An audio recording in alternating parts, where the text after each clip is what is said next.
Normal delivery हर कोई चाहता है। नॉर्मल डिलीवरी एक ऐसा प्रोसेस है जिसमें योनि मार्ग से आपका बच्चा यानी कि प्राइवेट एरिया से बच्चा 8 से 10 पुश में आसानी से निकल आता है। बस महिला को कुछ देर का दर्द सहन करना पड़ता है और हल्का फुल्का चीरा आपको दिया जाता है 1 से 2 इंच तक का। अगर बच्चे का सर बड़ा है, बच्चा हेल्दी है और आपका हीलिंग समय बेहद ज्यादा कम रहता है, यानी कि 10 से 15 दिन में आप घर के सारे काम करने भी लग जाती हैं सिजेरियन के कंपैरेटिवली। नॉर्मल डिलीवरी के लिए जरूरी क्या होता है? पहला, बच्चे का सर नीचे करना। बच्चा समय पर सर नीचे कर लेगा तो समय पर बच्चेदानी के मुंह का खुलना, डायलाटेशन ऑफ सर्विक्स। तीसरा, फ्रिक्वेंटली आपको दर्द आना। अगर ये तीनों चीजें सही हैं तो नॉर्मल डिलीवरी का जो प्रोसेस है वो जल्दी से कंप्लीट होता है, यानी कि जल्द से जल्द आपका बच्चा बाहर की ओर आ जाता है। लेकिन क्या आपको पता है ये तीनों चीजें होने के बावजूद भी कुछ और चीजें आपके शरीर में सही होनी जरूरी है, जिसके बाद नॉर्मल डिलीवरी आसानी से हो जाती है। नहीं तो सी सेक्शन का सहारा भी लेना पड़ सकता है अगर थोड़ी सी भी कमी आपके शरीर में इन चीजों की रहती है। आइए हम बात करते हैं। तो फ्रेंड्स, बच्चा सर नीचे कर चुका है, डायलाटेशन ऑफ सर्विक्स और लेबर पेन फ्रिक्वेंटली आना नॉर्मल रहता है, जो तकरीबन 90% महिलाओं में हो जाता है और नॉर्मल डिलीवरी हो जाती है। लेकिन क्या आप उन 10% महिलाओं में तो नहीं है अगर AFI लेवल कम है?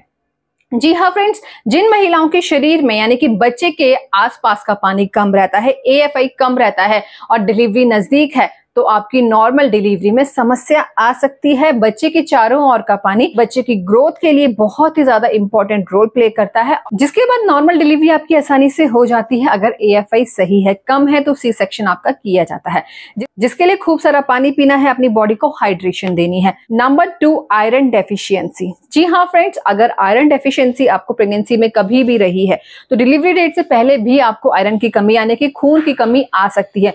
खून की कमी प्रेगनेंसी में आना, बच्चे की कमी 9वें महीने में आना, यानी कि नॉर्मल डिलीवरी आपकी इफेक्ट करेगी। बच्चे का ब्रेन डेवलपमेंट रुक सकता है, बच्चे की हेल्थ पर इफेक्ट आता है, बच्चे पे जन्मजात विकार भी आ सकता है। तो आयरन की डेफिशिएंसी के लिए आयरन की मेडिसिन टाइम टू टाइम लेनी है। आयरन युक्त भोजन का सेवन आपको करना है, अनार खाना है, चुकंदर, गाजर, इन सब का सेवन आपको बढ़ा देना है। आप टमाटर का सेवन भी कर सकती हैं। शुगर और थायराइड, काफी महिलाएं शुगर से पहले से ही पीड़ित रहती हैं और काफी महिलाओं को प्रेगनेंसी में जेस्टेशनल डायबिटीज का सामना करना पड़ता है। अगर आप में भी शुगर की समस्या है, चाहे पहले से है चाहे जेस्टेशनल डायबिटीज है, तो आपको शुगर में कंट्रोल रखना है। मीठा नहीं खाना है, आलू अवॉइड करिए, चाय, कॉफी या कुछ भी चीजों का आपको मीठा का सेवन नहीं करना है। आप स्पाइसी फूड भी इस दौरान अवॉइड कर सकती हैं। वहीं थायराइड की अगर समस्या है तब भी नॉर्मल डिलीवरी में आपको समस्या आती है। इन सभी चीजों को आपको सही रखना है।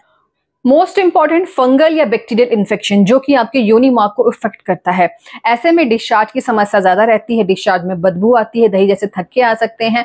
ऐसे में आपकी नॉर्मल डिलीवरी इफेक्ट करती है, क्योंकि योनि मार्ग से ही बच्चा बाहर की ओर आता है और अगर योनि में ही आपको इन्फेक्शन रहेगा तो बच्चे को भी ट्रांसफर हो सकता है। तो ऐसे में साफ सफाई का आपको ध्यान रखना है। UTI की समस्या भी महिलाओं में देखी जाती है अगर आप पानी का सेवन कम करती है, साफ सफाई नहीं रखती है। तो ये सारी चीजें भी नॉर्मल डिलीवरी के लिए बेहद ज्यादा जरूरी होती हैं, सही रहना। तो गर्भावस्था के अगर 9वें महीने में आप हैं तो इन बातों का आपको ध्यान रखना है। तो डिलीवरी की डेट कौन से महीने की है, कमेंट बॉक्स में हमें जरूर बताइएगा।